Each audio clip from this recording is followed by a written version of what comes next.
Hi.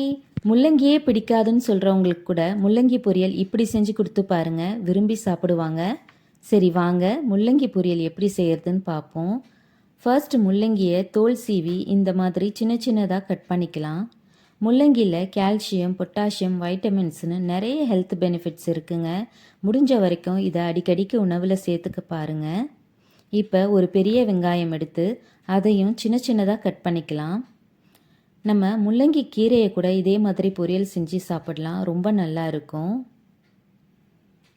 வெங்காயம் cut பண்ணியாச்சு.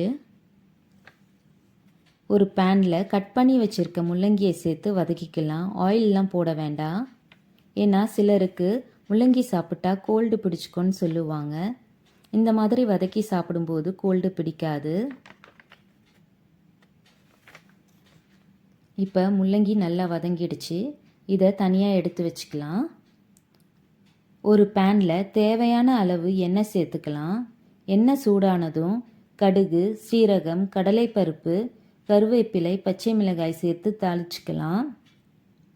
இது கூடவே கட் பண்ணி வச்சுருக்க வெங்காயமும் சேர்த்து வதக்கிக்கலாம். வெங்காயம் பாதி வெந்ததும் நம்ம ஏற்கனவே வதக்கி வச்சுருக்க முள்ளங்கியை சேர்த்து வதக்கிக்கலாம். இப்போ இதை நல்லா கலந்து விட்டுக்கலாம்.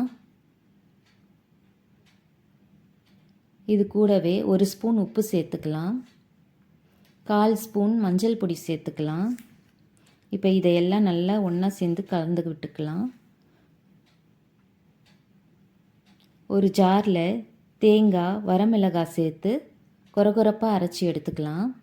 இப்போ வெங்காயமும் முள்ளங்கியும் நல்லா வதங்கிடுச்சு.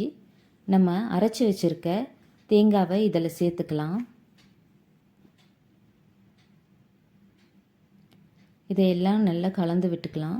தேங்காவை ரொம்ப நேரம் வதக்க வேண்டாம், ஒரு 2 நிமிஷம் வதக்குனா போதும்.